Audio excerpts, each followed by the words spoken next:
और अब दर्शकों के लिए महत्वपूर्ण जानकारी, चलिए इंतजार को खत्म करते हुए पंडित जी से जान लेते हैं आज का महाउपाय।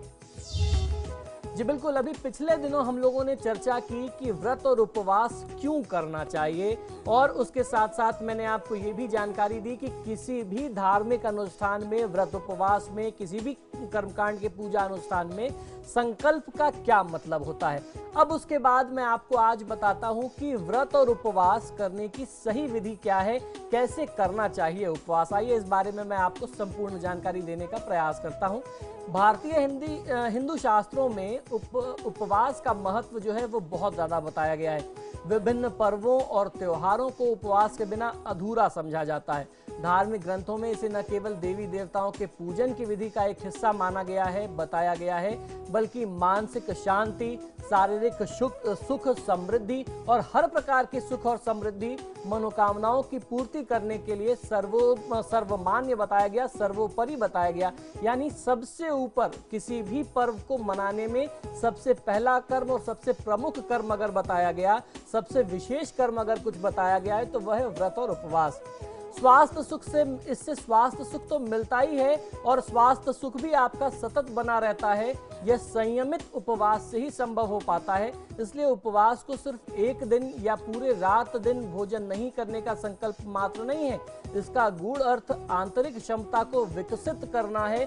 जो आपकी अंदर छुपी हुई क्षमता है, इस छुपी हुई क्षमता को बाहर निकालना है, उसका और विकास करना है। तो इसी क्रम में मैं आपको बताता हूं कि इस उपवास या व्रत रखने की प्रक्रिया में आपको किन किन बातों का विशेष तौर पर ध्यान रखना चाहिए, किस तरीके से आप अपनी आंतरिक शक्ति को जागृत कर सकते हैं और उसको जागृत करके आप अपने जीवन में चरम पर कैसे पहुंच सकते हैं। जीवन का जो सर्वोच्च है, जो पराकाष्ठा है जीवन के सुख की या मोक्ष के प्राप्ति की जो आकांक्षा होती है, उसे आप कैसे सिद्ध कर सकते हैं, दैवीय कृपा कैसे प्राप्त कर सकते हैं, आप जो व्रत और उपवास कर रहे हैं उसका पूरा लाभ आपको कैसे मिले, ये सारी जानकारी देने का एक छोटा सा प्रयास है। सबसे पहले आपको ध्यान ये रखना चाहिए कि उपवास के प्रयोजन अर्थात धार्मिक अनुष्ठान की संपूर्ण जानकारी होने के बाद ही इसके लिए आपको संकल्प लेना चाहिए, और इसके आरंभ की, शुरुआत की जो विधि विधान के साथ अगर आप करते हैं तो वही सर्वोत्तम होता है। जैसे एक उदाहरण के तौर पर उपवास वाले दिन प्रातःकाल उठना, या यूं समझ लीजिए कि सबसे पहला कदम जो होता है, फर्स्ट स्टेप ये है कि उपवास आपको जिस दिन रखना है उसके एक दिन पहले रात में आपको हल्का और शुद्ध भोजन करना चाहिए। कोई तामसिक भोजन नहीं करना चाहिए। भोजन में प्याज लहसुन तक का प्रयोग नहीं करना चाहिए। मांस मदिरा की तो बात ही अलग है, वो तो कहीं सर्वथा अनुचित है, वो तो करना ही नहीं है। प्याज लहसुन भी नहीं खाना चाहिए, क्योंकि वो जब उससे रक्त बनेगा, उससे जो उसकी जो प्रकृति होगी वो तामसिक होगी। और जब व्रत और उपवास करते हैं तो आपकी प्रकृति, आपका मन जो है पूर्णतः शुद्ध और सात्विक होना चाहिए। तो व्रत की पूर्व संध्या में रात में आप सादा भोजन करें, हल्का भोजन करें, और प्रातःकाल जल्दी उठ करके अपनी दिनचर्या को आगे बढ़ाएं।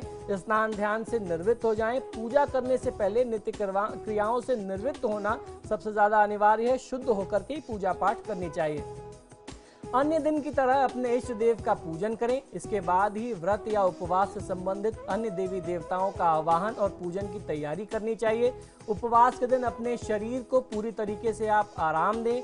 इसकी सहनशीलता को बढ़ाने के लिए सुबह शाम आपको प्राणायाम कर लेना बहुत ज़्यादा आवश्यक और अनिवार्य होता है। उपवास के समय ज़्यादा बोलने से बचना चाहिए। बहुत ज़्यादा आपको बोलना नहीं चाहिए। जितना आप मौन रहेंगे, आपको अपने व्रत और उपवास का उतना अच्छा लाभ मिलेगा। संभव हो तो पूरी तरीके से मौन धारण कर लेना चाहिए। यह मानसिक पापों से भी आपको बचा करके रखता है। उपवास के समय दिन में शयन करने से, यानी दिन में सोने से बचना चाहिए। ऐसी मान्यता है कि दिन में शयन करने से पुण्यों में कमी आती है। जो भी आप पुण्य अर्जित करते हैं उपवास करके, उसमें जो है कमी आ जाती है। तो जिस दिन आप व्रत कर रहे हैं, खासतौर पर उस दिन दोपहर में दिन में शयन नहीं करना चाहिए। आसन करना या कोई भी किसी भी प्रकार का दुर्व्यसन करना, भ्रमण करना, इन सारी चीज़ों से आपको बचना चाहिए। ईश्वर की आराधना करना सर्वोत्तम उपाय होता है। ऐसे में आपको ज़्यादा से ज़्यादा भगवत भजन करना चाहिए, संकीर्तन करना चाहिए। जिस भी देवी देवता के निमित्त आप व्रत कर रहे हैं उनमें आपको अपने मन को लगाना चाहिए। कोई ऐसा काम न करें जिससे किसी के मन को ठेस पहुँचे, किसी की भावना दुखे। लंबे समय तक निर्जला उपवास नहीं करना चाहिए, क्योंकि यह शरीर में पानी की कमी से आपको नुकसान पहुंचा सकता है।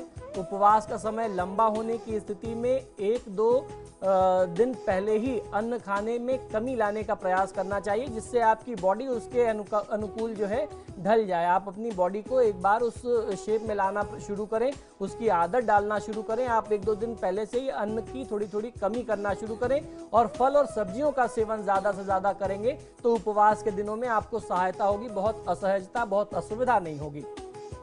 उपवास को समाप्त करने से के समय में ज़्यादा मात्रा में एक साथ भोजन करने से बचना चाहिए।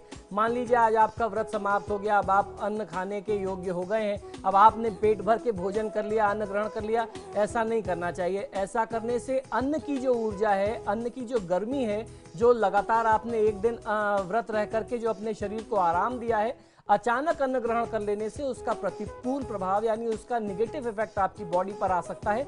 ऐसा करने से बचना चाहिए। धीरे धीरे आपको अपनी बॉडी को फिर से रूटीन में लाना है। विधिवत पूजा के दौरान अत्यधिक वस्त्र धारण नहीं करना चाहिए। व्रत, पूजा या हवन आदि में केवल एक वस्त्र पहन करके अनुष्ठान करना चाहिए। आपने देखा होगा हमारे ऋषि मुनि जो थे वो सूती धोती पहना करते थे। वो जो सूती धोती होती थी उसको आप नीचे से लेकर के ऊपर तक एक वस्त्र धारण करेंगे, वह अपेक्षाकृत पतली होती है। आप जो भी साधना करते हैं वो मंत्रों की ऊर्जा हो या यज्ञ अग्नि की ऊर्जा हो, देवी देवता के समक्ष आप बैठे हैं, देवी देवता की ऊर्जा हो या ग्रहों की ऊर्जा हो। अगर आप सूर्यदेव के समक्ष बैठ करके खुले में साधना कर रहे हैं, चंद्रदेव के समक्ष साधना कर रहे हैं, तो जो भी कॉस्मिक एनर्जी है, जो भी सांसारिक शुभ ऊर्जा है, जो इस पर्यावरण की शुभ ऊर्जा है, जिसको आप अपनी ओर आकर्षित कर रहे हैं व्रत और पूजा पाठ के माध्यम से, किसी भी अनुष्ठान के माध्यम से, उसको आपको अपने शरीर में ग्रहण करना चाहिए। इस कारण से भी अपेक्षाकृत पतले कपड़े और कम वस्त्र धारण करते हैं या सूती धोती पहनते हैं, सफेद धोती का प्रयोग करें सामान्य तौर पर किसी व्रत उपवास में, पूजा पाठ अनुष्ठान में, तो आपको बहुत अच्छा लाभ मिलता है। तो व्रत तो लोग कर लेते हैं लेकिन शायद विधि जो होती है इसकी लोगों को पता नहीं होती है और शायद यही वजह है कि लोगों को इसका पूरा लाभ भी नहीं मिल पाता है। बहुत बहुत शुक्रिया आपका पंडित जी, हमारे स्टूडियो में इतनी महत्वपूर्ण जानकारी दी। जी नमस्कार। और इसी के साथ आपके सितारे में फिलहाल इतना ही। खबरों के लिए देखते रहिए समाचार प्लस। नमस्कार।